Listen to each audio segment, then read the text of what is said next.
मेरे करियर में यह पहली बार था कि हम अपने ही डिपार्टमेंट के अपने ही साथी की इन्वेस्टिगेशन का सच पता कर रहे थे।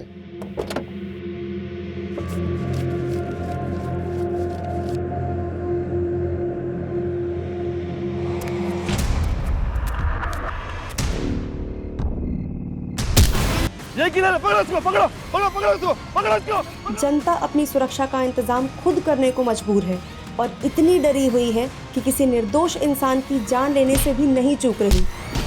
इस दहशत ने इस मौत के सौदागर को एक नया नाम दिया है, रिपर।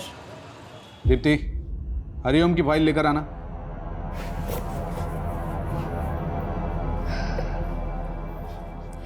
सर, मैंने ये केस पढ़ा है, क्लाइंट से बात भी की है। ये उतना बड़ा केस नहीं है, छोटा मोटा फ्रॉड का केस है।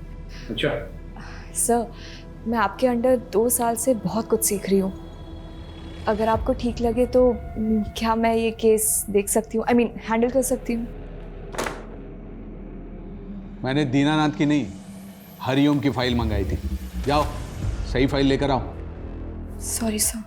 2 साल में केस के फाइल के बारे में पता नहीं और केस चाहिए इन्हें।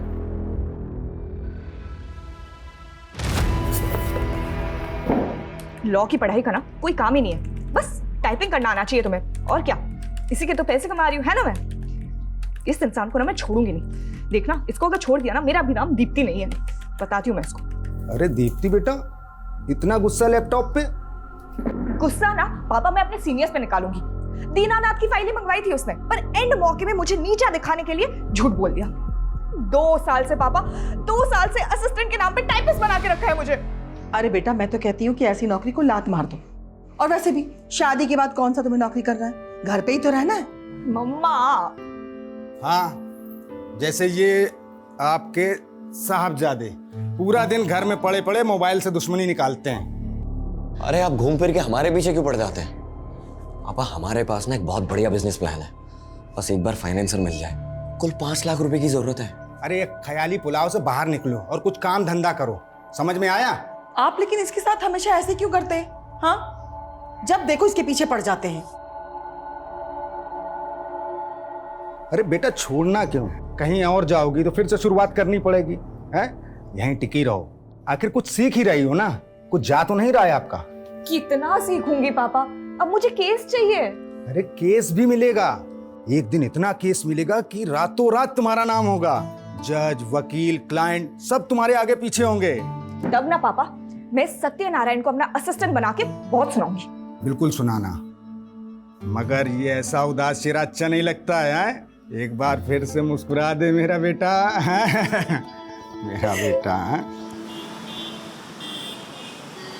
मैडम जी, ये देखिए कितना प्यारा कलर है। एक मिनट मैडम। हेलो, अरे ज्ञान भाई साहब, नमस्कार। कैसे याद किया? ये बताने के लिए फोन किया था कि संडे हमें शोरूम चलना है। शोरूम? किस लिए? अभी शादी में जो आप हमें गाड़ी देंगे उसकी बुकिंग नहीं मिल रही थी, तो मेरे एक दोस्त ने जुगाड़ लगाया है, अपना काम हो जाएगा। पर भाई साहब, गाड़ी की तो कोई बात ही नहीं हुई थी। अरे तो शादी भी तो कहाँ हुई है अभी तक, अभी बात कर लेते हैं। वैसे भी हमने कौन सा हेलीकॉप्टर मांगा है आपसे? पापा, इस सब की क्या जरूरत है? आप क्यों बेकार में उन लोगों को? तू चुप बैठ एकदम। एक तो लड़की तुझे पसंद है, इसलिए अलग जाति में शादी करने के लिए हम तैयार हो गए। अब इन्हें भी तो कुछ करना ही पड़ेगा ना। भाई साहब, इतनी महंगी गाड़ी हम कहाँ से देंगे? भाई साहब, हम गरीब आदमी हैं। अभी आप देख लीजिएगा, मुझे तो कार चाहिए, बाकी आपकी मर्जी। मर्जी नहीं, जबरदस्ती है ये। नहीं करनी है मुझे ये शादी पापा, आप प्लीज उन लोगों को जाके बता दीजिए। देखो बेटा, जिद नहीं करते हैं, फिर शादी ब्याह में तो लेन देन चलता ही है ना। सौरभ कितना अच्छा लड़का है और तुम पसंद भी करती हो। पापा, आपसे हमारे बिजनेस के लिए 5 लाख रुपए नहीं हो रहे और दी को 20 लाख रुपए की गाड़ी दे रहे हैं। हाँ, क्योंकि ये तुम्हारी तरह बिस्तर पे पड़े पड़े ख्याली पुलाव नहीं पकाती है। पापा, फाइनल है, मुझे ये शादी नहीं करनी। आप उन्हें जाके बता दीजिए प्लीज। देखो बेटा, जिद नहीं करते हैं। अब अपने पापा को देखो, पूरे जीवन भर साड़ी की दुकान में सेल्समैनी की, क्योंकि मेरा बेटा अच्छे घर जाए, हमेशा खुश रहे। पापा, मुझे ऐसी कोई खुशी नहीं चाहिए जो आपको तकलीफ दे। पागल, तुम्हारी खुशी से मुझे क्या तकलीफ होगी? हाँ, तू तो मेरा बच्चा है, मेरा बेटा है ना?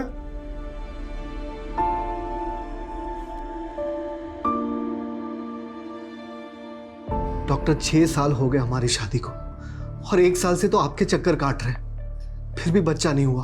आप ट्रीटमेंट करवाइए और भगवान पे भरोसा रखिए, सब अच्छा होगा। और लोगों का क्या है, लोग तो बातें करते ही रहते हैं। बाहर वाले क्या, अब तो रिश्तेदार भी हमें ताना मारने लग गए। सब बोलते हैं कि सबको बच्चे हो रहे हैं, बस हमारा ही बच्चा नहीं हो रहा। हम जब मर जाएंगे तो हमारी चिता को आग लगाने वाला भी कोई नहीं होगा।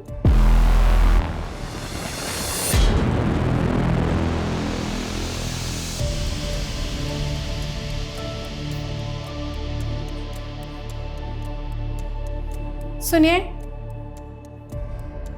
आपको डॉक्टर स्मिता ने जवाब नहीं दिया ना? देंगे भी कैसे? जिसका इलाज उसके हाथ में है, उसमें डॉक्टर कर भी क्या सकता है? अगर आप दोनों को भगवान में आस्था है तो मैं आपकी मदद कर सकती हूँ। पहले भी बहुत लोगों की कर चुकी हूँ। कैसी मदद? आप लोगों को बच्चा ही चाहिए ना? चारों तरफ भय का माहौल है। लखनऊ में जनता सड़क ही नहीं घर में भी असुरक्षित है। पता नहीं कब कहां से आकर वो हत्यारा उन्हें अपना शिकार बना ले।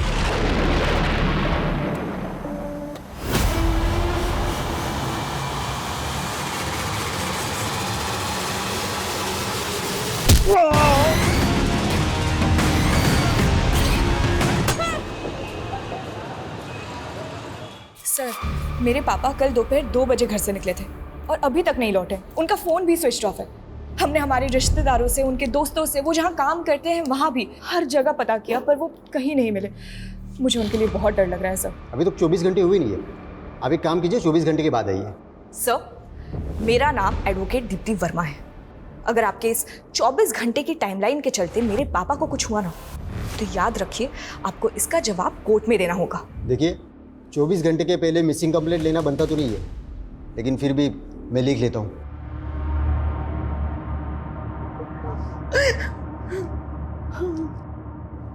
देखिए, आप घबराइए मत, अवतार भाई साहब जल्दी आ जाएंगे।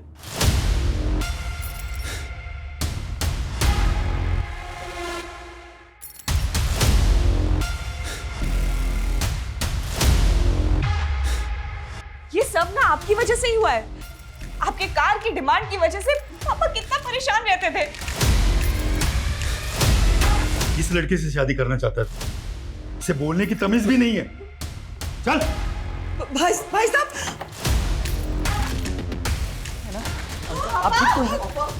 तलाशी लो, पूरे घर की तलाशी लो। और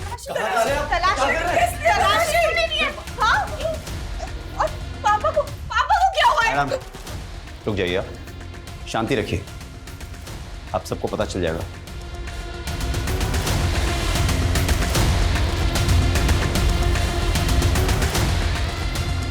सर, ये गोल्ड और बेल्ट लगा पैसा और घड़ी मिली सर। एविडेंस को सील करो और इसे वापस जीप में डालो। आपने उस हत्यारे के बारे में तो सुना होगा ना, जो लखनऊ में इनोसेंट लोगों को मारकर लूटपाट कर रहा है। वो सीरियल किलर। करेक्ट, और वो सीरियल किलर कोई और नहीं, आपके पापा हैं। कुछ भी बोल रहे हैं आप। मेरे पापा एक शरीफ सीधे साधे इंसान ने 7 मर्डर खुद कबूल किए हैं। पिछले साल अलीगंज में एटीएम किलिंग से लेकर 2 दिन पहले हुए हस्बैंड वाइफ के डबल मर्डर, ये जो एविडेंस मिले हैं इसी केस के हैं, जो आपके घर से बरामद हुए। मेरे पति ऐसा नहीं कर सकते। आपको कोई गलतफहमी हुई है। सर, आपको कोई आप मेरे पापा को ऐसे नहीं लेके जा सकते।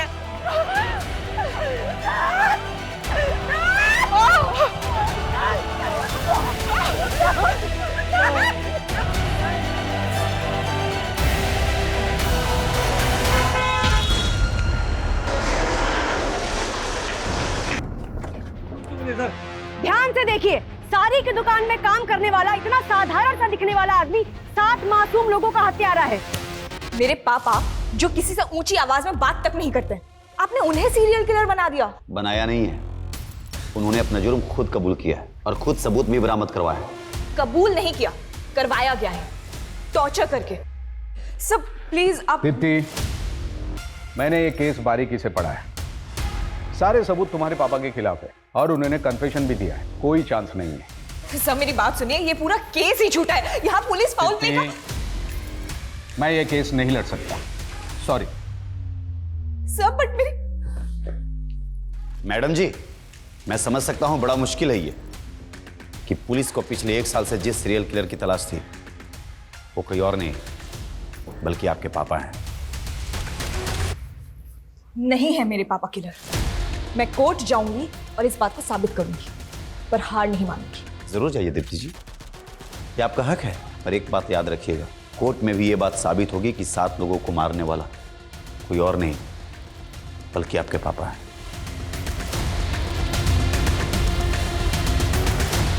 दीप्ति जी, क्या आपको कभी एहसास हुआ कि आपके पापा एक सीरियल किलर हैं जिन्होंने इतने लोगों की हत्या करी है? क्या आपको कभी उनसे डर लगा?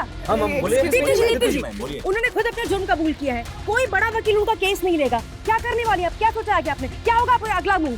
बोलिए मैम, बोलिए। दीप्ति जी कुछ तो बताइए। जैसा कि आप देख रहे हैं, दीप्ति जी अभी तक इस केस में कुछ नहीं बोल रही हैं। कोई बड़ा वकील इनका केस नहीं लेगा। आगे क्या करने वाली है भी किसी को नहीं पता, पर हम आपको सारे अपडेट्स देते रहेंगे।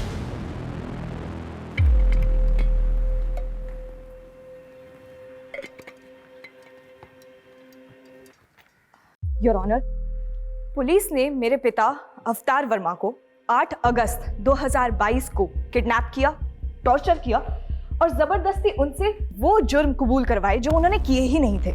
ऑब्जेक्शन माय लॉर्ड, ये बिना किसी पुख्ता सबूत के पुलिस पर इल्जाम लगा रही है, जैसे पुलिस कोई किडनैपिंग गैंग चला रही है। मिस दीप्ति, आपने अपने पिता की मिसिंग कंप्लेंट लिखवाई थी? ये है मेरे पिता की मिसिंग कंप्लेंट की कॉपी जो हमने लिखवाई थी। बावजूद इसके पुलिस ने हमें 2 दिन तक कुछ इन्फॉर्म नहीं किया। कैसे इन्फॉर्म करता योर ऑनर? अक्यूज ने 2 दिन तक मुंह ही नहीं खोला। कौन है, कहाँ रहता है, क्या करता है? 2 दिन तक वो मेरे पिता से उनका नाम, पता, ये सब जानने के लिए उन्हें टॉर्चर करते रहे। जब पुलिस मेरे पिता को घर पे लेके आई थी तो उनकी क्या हालत थी, वो अपने पैरों पे चल भी नहीं पा रहे थे। कौन है आपका गवाह? माय लॉर्ड, मैं कोर्ट को उनकी लिस्ट दूंगी, पेशी करवाऊंगी उनकी। दीप्ति जी, कोर्ट में मनगढ़ंत कहानियां नहीं, सबूत चलते हैं जो अवतार वर्मा के खिलाफ पुलिस के पास और जो कोर्ट में पेश किए गए हैं। कौन से सबूत? वो गोल्ड क्यूब, घड़ी, पैसे जिसमें खून लगा हुआ था, जो खुद पुलिस ने हमारे घर पे प्लांट किया है, क्योंकि ऑनेस्टली ना उनके पास फॉरेंसिक टीम थी और ना ही सर्च वारंट। सर, वारंट और फॉरेंसिक रिपोर्ट के लिए हमने बोला था, लेकिन उसमें लेट होने वाला था। हमें एविडेंस को सिक्योर करने थे और डर था कि एविडेंस के साथ छेड़छाड़ की जा सकती है। अच्छा, इसीलिए उनको पूरे परिवार को हॉल में बंधक बनाना पड़ा और पुलिस खुद बेडरूम में जाके सबूत लेके भी आ गई। एविडेंस कलेक्शन की कोई रिकॉर्डिंग नहीं की गई। सर, रिकॉर्डिंग भी की है और कोर्ट में सबमिट भी किया है। आई ऑब्जेक्ट योर ऑनर, यहाँ जिस रिकॉर्डिंग की बात हो रही है वो पुलिस ने खुद की है, किसी ऑथराइज्ड वीडियोग्राफर के थ्रू नहीं हुई है। वाह दीप्ति जी वाह, कभी आप कहती है कि रिकॉर्डिंग हुई नहीं है, फिर आप कहती है कि पुलिस ने रिकॉर्डिंग कर ली है, ऑथराइज वीडियोग्राफर ने रिकॉर्डिंग नहीं की। आपका ऑब्जेक्शन किस बात पे है? वीडियो की क्वालिटी पे? क्या अच्छा नहीं दिख रहा है? दीप्ति जी, अगर हम मान भी ले कि आपके पिता इनोसेंट हैं, फिर भी पुलिस के पास क्या कारण है कि वो उन्हें झूठे केस में फंसाएगी? अपने रेपुटेशन को बचाने के लिए। हम सबको पता है पिछले 1 साल से पुलिस किलर को नहीं पकड़ पाई है। फिर अचानक एक दिन उन्होंने मेरे पापा को पकड़ा और जेल में डाल दिया, जबकि एक्चुअली सीरियल किलर अभी तक बाहर घूम रहा है। 7 लोगों का मर्डर हुआ है, सच का जानना जरूरी है, जो पुलिस इन्वेस्टिगेशन में सामने नहीं आ पाया है। ये कोर्ट ऑर्डर देती है कि इस केस की जांच क्राइम ब्रांच से करवाई जाए ताकि सच जनता के सामने आ सके। Court dismissed. पुलिस की साख जो पहले से दांव पर थी, कोर्ट के फैसले से उसे बड़ा झटका लगा है। सीरियल किलर केस जांच में गड़बड़ी के आरोप के बाद केस क्राइम ब्रांच को सौंप दिया गया है, इस उम्मीद के साथ कि सच सामने आएगा। जो किलर पिछले 1 साल से पूरे शहर के लिए खौफ बना हुआ था, पुलिस की नींद उड़ाई हुई थी, किशन और अनीता के मर्डर के 2 घंटे बाद ही इतनी आसानी से उसको अरेस्ट कर लिया तुमने। कैसे? आसानी से नहीं सर, पिछले 1 साल से दिन रात एक कर रखा था हमने। फिर उस दिन जब मुझे डबल मर्डर की खबर मिली, मैं फौरन क्राइम सीन के लिए निकला। रास्ते में मुझे अवतार दिखाई दिया, बहुत ही अजीब बिहेव कर रहा था वो। उसके कपड़ों पर खून लगा हुआ था। हम उसे पूछताछ के लिए पुलिस स्टेशन ले गए, जहां उसने कबूल किया कि मर्डर्स उसने ही किए और उसने मुझे यह भी बताया कि मर्डर वेपन कहां छुपाए हुए हैं। उसके बाद उसने इसके पहले 5 मर्डर भी एक के बाद एक कबूल किए। पहला देशराज, दूसरा फौजिया और उसकी बहू शिबा, चौथा किरण और 5वां ओमकार। फिर उसके बाद हमने उसके घर की तलाशी ली जहां और भी सबूत मिले। सर, हमने जब इन केसेस के सबूत और गवाहों को क्रॉस वेरीफाई किया तो सब मैच कर रहे थे। किशन और अनीता के घर से जो लूट हुई थी वो सारा सामान मिला? उसने सिर्फ ये बताया कि उसने गहने चुराए थे, तो वो अभी भागते वक्त कहीं रास्ते में गिर गए। पर उनके घर से तो अच्छी खासी लूट हुई थी और उसने सिर्फ गहने कबूल किए और तुमने बड़ी आसानी से उस पर यकीन कर लिया। उसने बाकी की चोरी कबूल नहीं की, लेकिन 7 मर्डर्स कबूल कर लिए। सर, उसने जो मुझे बताया मैं आपको वही बता रहा हूं। मतलब ना तुम्हारे पास कोई पुख्ता सबूत है, ना गवाह, ना मर्डर्स का और ना ही अफ्तार की गिरफ्तारी का। सर, आप मुझ पे शक कर रहे हैं? शक नहीं कर रहा हूं, फैक्ट बता रहा हूं। फैक्ट। जैसे 2 दिन तक अफ्तार तुम्हारी कस्टडी में था, लेकिन तुमने उसकी फैमिली तक को नहीं बताया। सर, हमने कोर्ट को बताया था कि उसने अपनी पहचान को छुपाने के लिए 2 दिन तक मुंह नहीं खोला। तो फिर तुमने टॉर्चर करके उसका मुंह खुलवाया। आप भी पुलिस डिपार्टमेंट से हैं, जानते होंगे 7 मर्डर करने वाला क्रिमिनल प्यार से तो मुंह खोलेगा नहीं। तो कुल मिलाकर तुम ये एक्सेप्ट कर रहे हो कि उसने कबूल किया नहीं, तुमने उससे कबूल करवाया। सर, इस केस के फाइल आपके पास है, आप देख सकते हैं। अरविंद, आखिरी बार पूछ रहा हूं, इन्वेस्टिगेशन में कोई गड़बड़ी हुई है, कोई फॉल प्ले? नो सर, अवतार ही वो सीरियल किलर है जिसे हम पिछले 1 साल से तलाश कर रहे थे, जो बहुत मुश्किल से पकड़ा गया है। सर, मैं तो अपनी बेटी दीप्ति की शादी के लिए पैसों का इंतजाम ना हो पाने की वजह से परेशान था। अरे भाई साहब, ये पुराना सोना है, मेरी मजबूरी है इसलिए हम इसको बेच रहे हैं। अगर थोड़ा बहुत और ज़्यादा हो जाए तो देख लीजिए आप। नहीं, इससे ज़्यादा नहीं हो सकता। सर, मैं भाग नहीं रहा था, मैं तो परेशान होकर रोड के किनारे बैठा था, तभी इंस्पेक्टर साहब की गाड़ी वहाँ पे रुकी। हेलो, यहाँ क्या कर रहा है? कुछ नहीं साहब, वो थक गए थे तो बैठ गए यहाँ पे। घर किधर है तुम्हारा? साहब, यहीं पास में है आगे। चल बैठ गाड़ी में, मैं भी उधर ही जा रहा हूँ, छोड़ देता तुम। पीआई अरविंद का कहना है कि जब उन्होंने आपको पकड़ा तो आपके कपड़ों पर खून लगा था। किशन और अनीता के खून से सने वो कपड़े उन्होंने हमें दिए हैं, तो फिर वो खून कहाँ से आया? सर, ये तो हमें नहीं मालूम सर। वो मुझे पकड़ के थाने ले गए और वहाँ उन्होंने हमारे सारे कपड़े उतरवा दिए। और साहब, 2 दिन तक हमारे साथ मारपीट करते रहे, बोले कि मैं जो कहता हूँ वो कबूल करो। चल पैंट खोल। अगर मैं कबूल नहीं करता तो सच में वो मुझे जान से मार देते साहब। किशन और अनीता के मर्डर के अलावा आपने 5 और मर्डर कन्फेस किए। ये तो मुझे पता भी नहीं था साहब, वो जहाँ बोलते गए मैं साइन करता गया। मुझे नहीं पता था कि वो मुझे सीरियल किलर बना देंगे साहब। और साहब, मुझे झूठे केस में फंसा दिया। लेकिन वैसे क्यों फंसाएंगे? उनकी कोई दुश्मनी है आपके साथ? साहब, मेरी किसी से दुश्मनी क्यों होगी? मैं तो एक साड़ी की दुकान में मामूली सा सेल्समैन हूँ।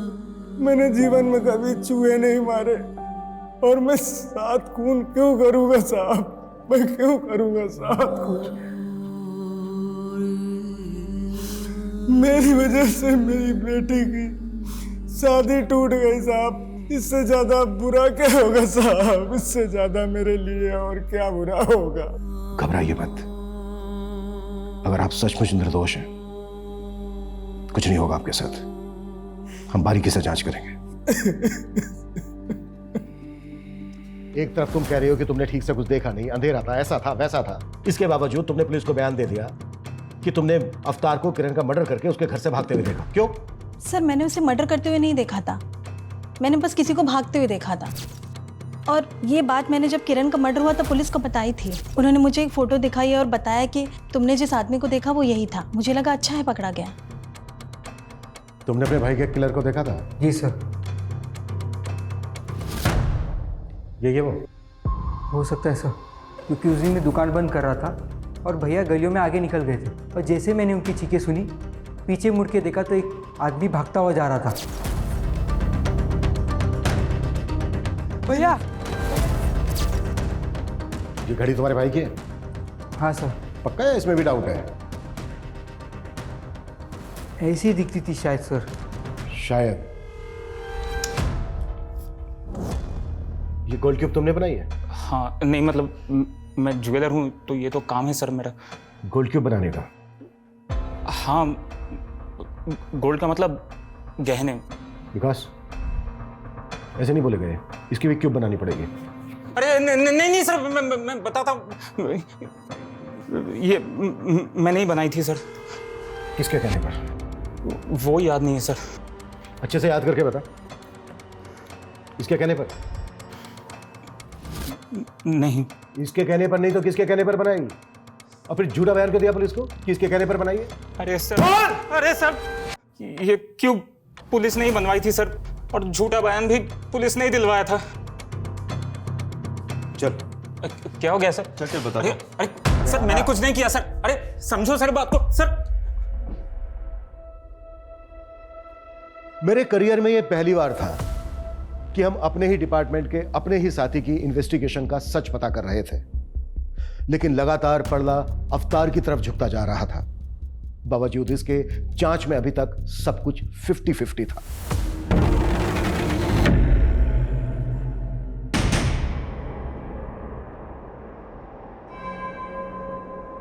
किशन अनीता के मर्डर केस की इंफॉर्मेशन तुम्हें किसने दी? ऑफिशियल या फिर कोई पर्सनल सोर्स था? उससे क्या फर्क पड़ता है सर? बताता हूं।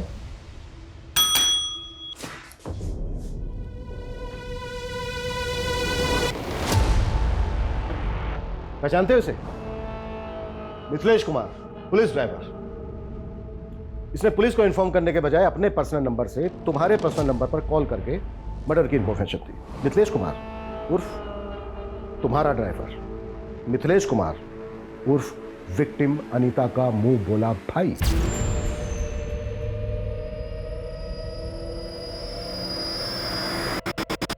हाँ, तो इसे डायरेक्ट पता चला और इसने मुझे डायरेक्ट कॉल किया, तो इसमें क्या हो गया? हुआ ये कि क्राइम सीरियल किलर की तरह किया गया, और अगर ये उसी ने किया है तो वो एक बार फिर तुम्हारे हाथ से निकल गया। तुमने ये भी जानने की कोशिश नहीं की कि किसी ने सीरियल किलर की कॉपी करके फायदा उठाने की कोशिश तो नहीं की। तुमने बस आनन फानन में अवतार को उठाया और एक डबल मर्डर केस को सीरियल किलर केस से जोड़ दिया, सिर्फ इसलिए कि पिछले 1 साल से सीरियल किलर की हड्डी जो तुम्हारे गले में अटकी थी किसी ना किसी तरह से वो निकल जाए, बस। सर, ऐसा कुछ भी नहीं। अच्छा, एक बात बताओ, देशराज मर्डर केस में जो सीसीटीवी फुटेज है उसमें किलर का चेहरा नहीं दिख रहा, फिर तुमने ये कैसे डिसाइड कर लिया कि वो अवतार है? सर, मैंने डिसाइड नहीं किया, अवतार ने खुद कबूल किया था। ठीक वैसे ही ना जैसे कि उसने बाकी के मर्डर्स कबूल किए हैं। ये अवतार की मेडिकल रिपोर्ट 1 महीने से ज्यादा हो गया है, उसकी अंदरूनी चोट भरी नहीं है, अभी तक बरकरार है। ऑप्शन क्या था उसके पास? अगर वो कबूल नहीं करता तो शायद तुम उसको कस्टडी में ही मार देते। सर, अवतार ने अनीता और किशन का मर्डर किया है और मर्डर वेपन उसने खुद बरामद करवाया। वही रोड ना जिसमें ब्लड के निशान तक नहीं है, फिंगरप्रिंट्स की तो बात ही कुछ और है। सर, उसने जानबूझ करके रॉड को पानी की टंकी में छुपाया था ताकि ब्लड और फिंगरप्रिंट्स दोनों धुल जाए। वाह, किलर तो बहुत स्मार्ट है और सेम टाइम पर बेवकूफ भी, क्योंकि उसने चोरी के गहने बेचने के बजाय उनकी गोल्ड क्यूब बनवाकर अपने घर में रख लिया। किरण मर्डर केस की विटनेस माला, उसने तुम्हें नहीं बताया, बल्कि तुमने उसे बताया कि उसने जिस भागते हुए आदमी को देखा था वो अवतार है। ठीक वैसे ही जैसे ओम के भाई दिनेश को तुमने बताया कि उसने भी जिस भागते हुए आदमी को देखा था वो अवतार है। इन दोनों ने तो अवतार को पहचाना भी नहीं। मर्डर के वक्त जो उन्होंने स्टेटमेंट दी थी उसमें भागते हुए आदमी को अवतार के साथ रिप्लेस करके उसे बयान की शक्ल देकर उनके स्टेटमेंट पर साइन ले लिए। दिनेश ने अपने भाई की घड़ी तक को नहीं पहचाना है। सर, पता नहीं अब ये दिनों झूठ क्यों बोल रहे हैं। झूठ वो लोग नहीं बोल रहे हैं जो तुम बोल रहे हो। जिस ज्वेलर से तुमने गोल्ड क्यूब बनवाई है ना, उसने बयान दिया है कि अवतार ने गोल्ड क्यूब नहीं बनवाई है बल्कि पुलिस ने बनवाई है, और पुलिस ने उससे झूठा बयान लिखवाया है। ठीक है, मैं मानता हूं कि इस सीरियल किलर केस में मैंने उसे गलत तरीके से फ्रेम किया ताकि ये सीरियल किलर केस का सरदर्द हमेशा के लिए खत्म हो जाए। और ये सच है सर कि अनीता और किशन का मर्डर अवतार ने किया। बस कर अरविंद, बस कर, कुछ तो शर्म कर यार। एक डबल मर्डर केस को सीरियल किलर मर्डर केस के साथ जोड़कर तुमने ना सिर्फ इस केस को खुला छोड़ दिया है, बल्कि उस सीरियल किलर को भी मैसेज दे दिया है कि तू आजाद है, जो चाहे करना चाहे कर, हम तुझे ढूंढ ही नहीं रहे, हम तो ऑलरेडी किसी को बलि का बकरा बना चुके हैं। जा सकते हो तुम, सस्पेंशन लेटर बहुत जल्द तुम्हें मिल जाएगा। सर, मैं सच बोल रहा हूं, अवतार नहीं अनीता और किशन का मर्डर किया। Please go. Okay sir. Sir अगर अवतार ने किशन और अनीता का मर्डर नहीं किया तो फिर किसने मारा होगा उन लोगों को? रिपर ने? शायद सीनियर किलर नहीं किया हो। क्या ये भी हो सकता है कि किसी ने बहती गंगा में हाथ धो लिया हो? मे बी वो अवतार भी हो सकता है। विकास, ये पहले के 5 मर्डर काफी पहले हुए हैं और ये दोनों मर्डर्स अभी अभी हुए हैं। हो सकता है क्राइम सीन से हमें कुछ मिल जाए। हमें इस केस पर आज से ही, बल्कि अभी से लगना होगा। केस से रिलेटेड जो भी मटेरियल है उसकी अच्छे से जांच करनी होगी और जरा पता करो कि अवतार का अनीता और किशन के साथ कोई कनेक्शन है क्या। Okay sir.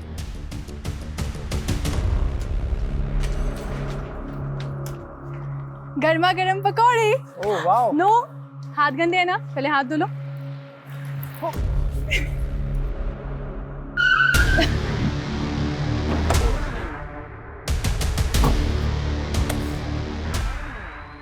ये तो किशन और अनीता का घर है। तुम लोग क्या कर रहे हो यहाँ पे? उनका घर था, अब ये हमारा घर है और हमसे ही पूछ रहे हैं हमारे घर में कि हम कौन है। आप लोग कौन है? Police, crime branch. सर मैं शुभम मिश्रा हूँ और ये मेरी बीवी माधुरी, और मैं किशन का छोटा सगा भाई हूँ। भाई हो तो तुम्हारा अपना भी तो घर होगा। यहाँ क्या कर रहे हो? सर हम रेंट पर रहते थे, तो भैया भाभी के मर्डर के बाद ये घर खाली हो गया, और वैसे भी कुछ टाइम पहले तक हम यहीं रहते थे। तो फिर यहाँ से खाली करके गए क्या? खाली किया नहीं था, करवाया था। जब तक वो लोग दुबई में थे तब तक हमसे रखवाली करवाई इस घर की, और जैसे ही वापस आ गए लात मार के निकाल दिया हमें। और वैसे भी सर अब तो ये घर खंडहर ही होता ना, उससे बेहतर है ना कि हम लोग यहाँ रह रहे हैं, कम से कम घर की देखभाल हो जा रही है। वो दुबई से आए क्या वापस? सर वो आना ही था ना, अब दीदी के खर्चे इतने ज्यादा थे, कमाई इतनी कम थी, तो आना तो पड़ेगा ना। तुम काम क्या करते हो? मैं काम ढूंढ रहा हूँ सर। घर देखना है, दिखाओ। चलिए। चलो।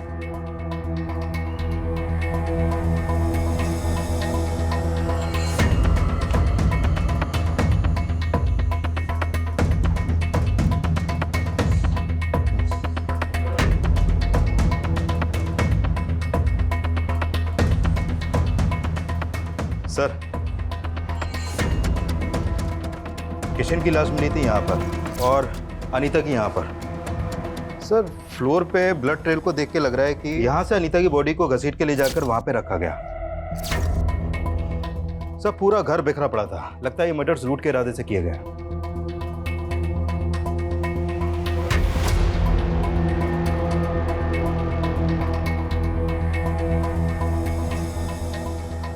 बॉडीज को तुम लोगों ने पहले देखा था?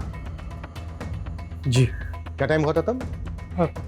यही कुछ 11:30 के आसपास का। रात के 11:30 बजे तुम लोग यहाँ क्या करने आए थे? जी हम यहाँ नहीं आए थे, हम लोग खाना खाकर टहलने के लिए निकले थे, तो देखा कि दरवाज़ा खुला हुआ है, तो मैंने सोचा अंदर चल कर देखता हूँ। किशन और अनीता की किसी के साथ कोई दुश्मनी थी? उनकी किसी से क्या दुश्मनी होगी?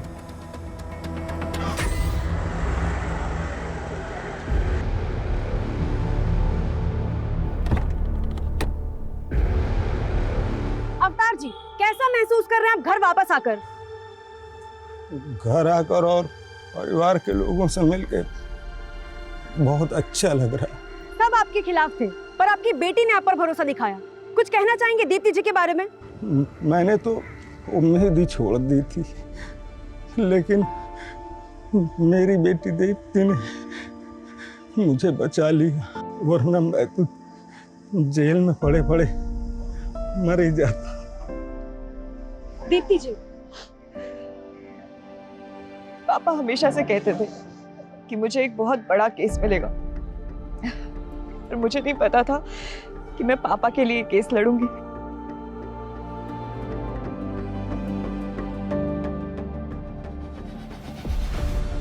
चुप हो जा बेटा, सारी जिंदगी तेरे पापा ने तेरे लिए संघर्ष किया, लेकिन आज तूने उनका कर्ज चुका दिया बेटा। नहीं माँ, मैं मर भी जाऊं ना तो पापा का कर्ज कभी नहीं चुका सकते। Welcome back. और कैसा है मेरा बेटा? बिल्कुल ठीक।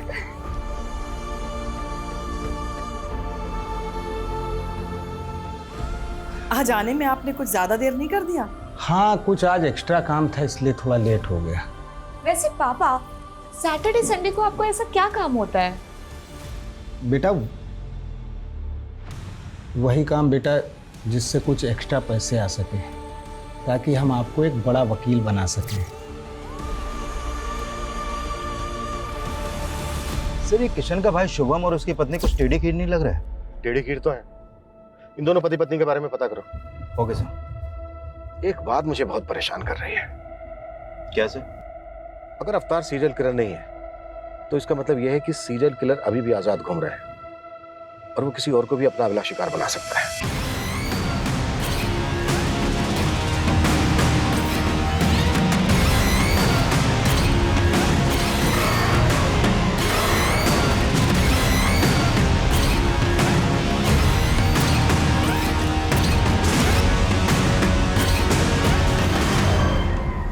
सर शुभम के बारे में इंक्वायरी करते वक्त पता चला कि जब वो पहले किशन के घर पे रहता था तो उसका आए दिन किसी से बहुत झगड़ा होता था।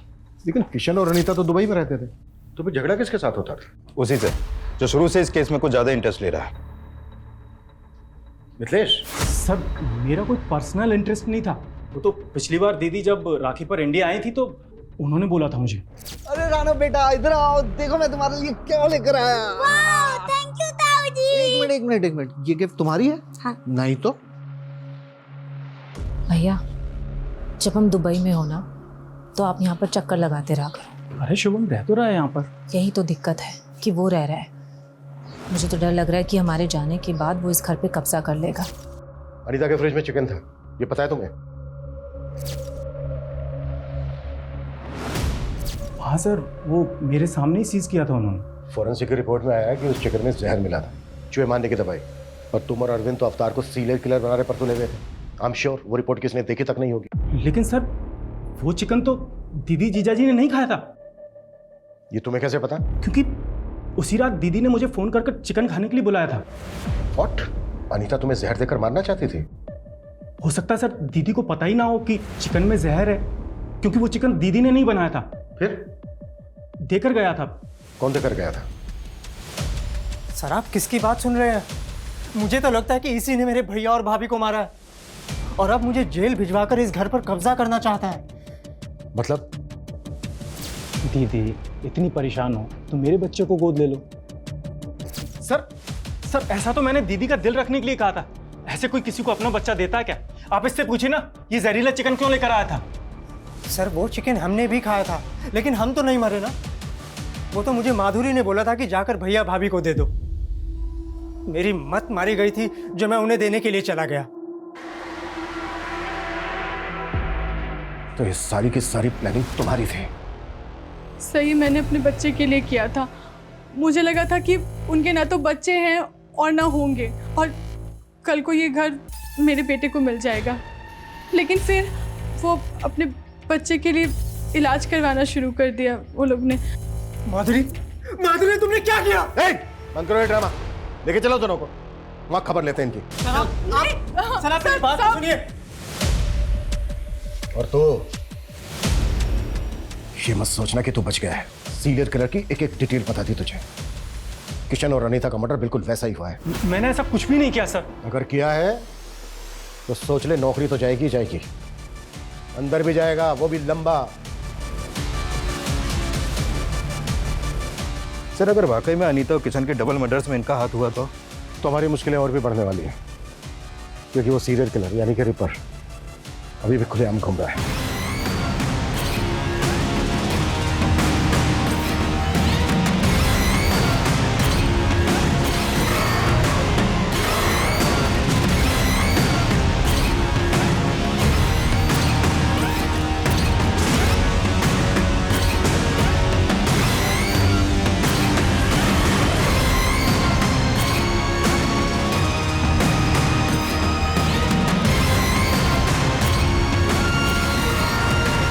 तो शुभम और माधुरी के पास मर्डर का मोटिव है और उस रात की इनकी एक्टिविटी से भी लग रहा है कि ये लोग मर्डर कर सकते हैं, लेकिन अभी तक इस बात पर अड़े हुए हैं कि इनका इस मर्डर में कोई हाथ नहीं है। शुभम और माधुरी तो सस्पेक्ट हैं ही, लेकिन हमें मिथिलेश को भी ध्यान में रखना होगा। एक बात मेरी समझ में नहीं आ रही है कि उन्होंने एक रैंडम आदमी अवतार को ही क्यों अरेस्ट किया? सर अवतार के बारे में कुछ और भी बातें पता चली हैं। ये बात सही है कि एक सिंपल सा आदमी है, साड़ी की दुकान में एक सेल्समैन है, लेकिन सर इसके अलावा ये 7-8 साल पहले थिएटर भी करता था। एक्टिंग का शौक था सर। सैटरडे संडे इसके शो भी होते थे, लेकिन सर ये एक्टिंग में कुछ खास अच्छा नहीं था, इसलिए एक्स्ट्रा अर्निंग के लिए मेकअप आर्टिस्ट बन गया। इसके थिएटर के दोस्तों का कहना है कि मेकअप बहुत अच्छा करता था, कोई भी गेटअप ले सकता था, अलग अलग भेष बदलने में माहिर था ये।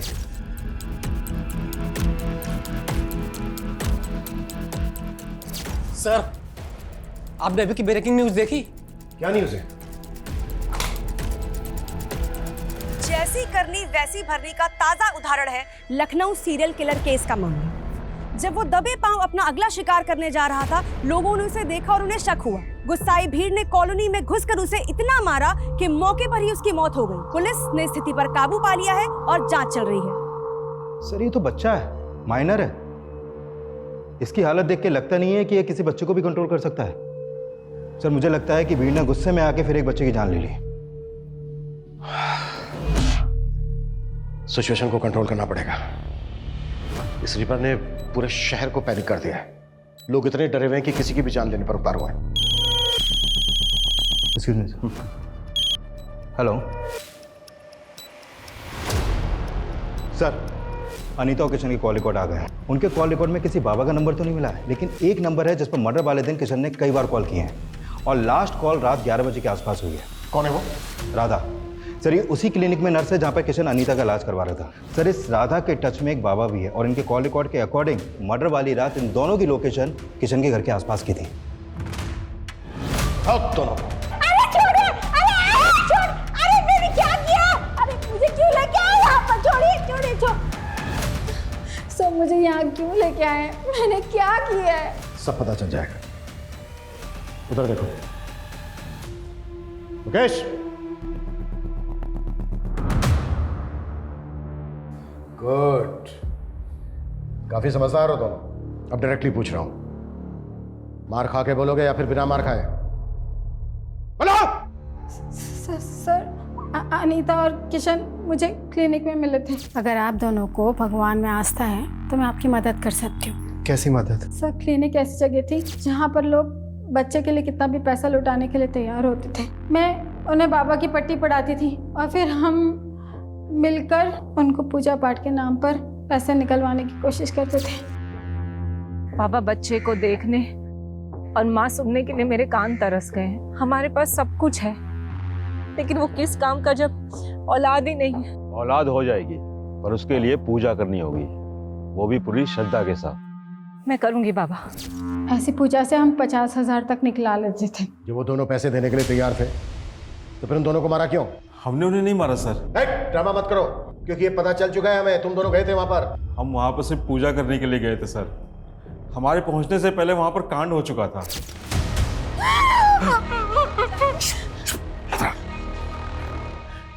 पागल हो यो, जो होना था वो तो हो चुका है, हम खाली हाथ क्यों जाएं?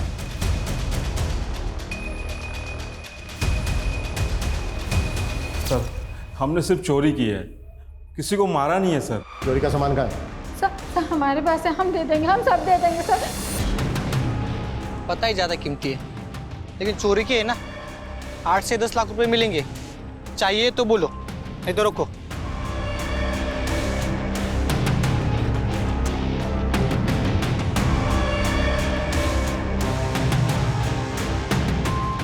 सर खबरी ने टिप दिया, अनीता की सोने की चूड़ियां चोर बाजार में बेची गई हैं। बेचने और खरीदने वाले की कोई इन्फॉर्मेशन? खरीदने वाले की है, बेचने वाले की वो बताएं। सर सर राधा और बाबा ने जो सामान चोरी किया था, वो सामान भी साड़ी भी मिली है, जो ठीक उसी दिन खरीदी गई थी जिस दिन अनीता और किशन का मर्डर हुआ था। इसमें सर स्लिप है, उसमें डेट भी पड़ी हुई है।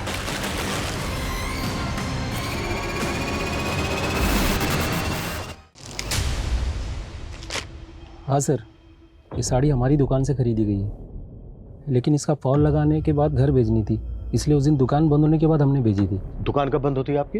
दुकान 9 बजे बंद हो जाती है साहब, लेकिन सब समेटते समेटते 10 बज जाते हैं। इस साड़ी को देने कौन गया था?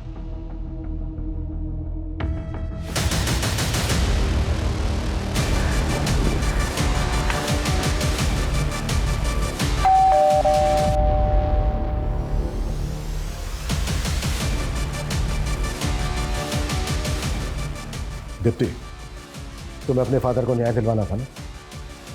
मिल जाएगा।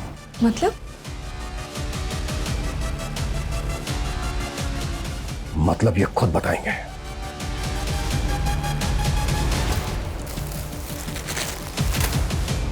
ये है ना वो साड़ी जो तू अनीता को डिलीवर करने उसके घर गया था, और जब हमने तेरे से पूछा कि किशन और अनीता को जानता है क्या, तो क्या बोला तूने? कि तूने उनको कभी देखा नहीं। इतनी कमजोर याददाश्त है तेरी। देखिए आप मुझे फंसा रहे हैं। मैं मीडिया में जाके बोलूंगा कि आप लोग मुझे जबरदस्ती। अभी बाहर मीडिया से जाकर मैंने बोल दिया ना कि ये सारी की सारी प्लानिंग तेरी बेटी की थी। तो जितना टाइम लगा है ना उसे अपना नाम बनाने में, उससे कहीं कम टाइम लगेगा उसका नाम खत्म होने में। अब बोल, अकेले जेल जाएगा या फिर अपनी बेटी के साथ? दीप्ति मेरी बेटी मेरी जान है।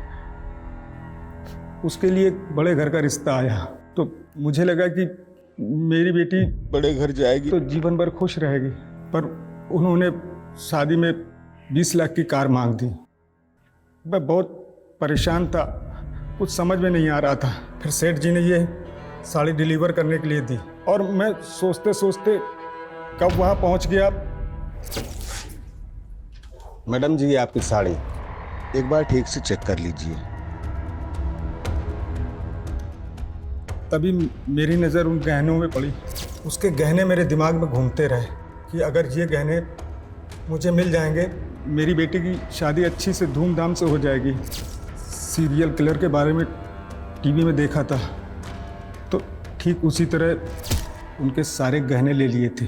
पर मैं इतना डर गया था, डर के मारे इधर उधर भटक रहा था, और तभी वहाँ पुलिस की गाड़ी आ गई। तू एक आम आदमी है, इतना बड़ा क्राइम करके तूने पुलिस को बेवकूफ़ बनाया, कैसे? सर, मेरी बेटी वकील है और उससे केस के बारे में बातचीत होती रहती थी, तो मुझे समझ में आ गया था कि पुलिस को कैसे घुमाना है। घुमाया तो बहुत तूने, लेकिन अब तेरी बारी है। देशराज, फौजिया, शिवा, किरण, ओम के मर्डर करने में तूने अपने मेकअप आर्टिस्ट होने का फायदा उठाया। चेहरा बदल बदल के मर्डर किए तूने, ताकि कोई देखे भी तो बाद में पहचान ना पाए। साहब, मैं मेकअप आर्टिस्ट था, पर मैंने ऐसा कुछ नहीं किया जो इल्ज़ाम आप मुझ पे लगा रहे हैं। पहले उन लोगों ने मार पीट करके सीरियल किलर बनाया और अब आप भी वही कर रहे हैं। साहब, मैं मानता हूं कि मैंने अनीता और किशन को मारा है, बाकी मैंने किसी को नहीं मारा है। मैं सच बोल रहा हूं साहब। किशन और अनीता के मर्डर्स अवतार वर्मा ने कबूल कर लिए हैं, इसके पुख्ता सबूत भी है हमारे पास। पर बाकी के 5 मर्डर्स वो हमेशा की तरह डिनाई करता रहा। हालांकि हमने बहुत कोशिश की, पर साबित करना हमारे लिए आसान नहीं था। इसके बावजूद हम आज भी पूरी कोशिश कर रहे हैं उन केसेस को सोल्व करने की। जय हिंद।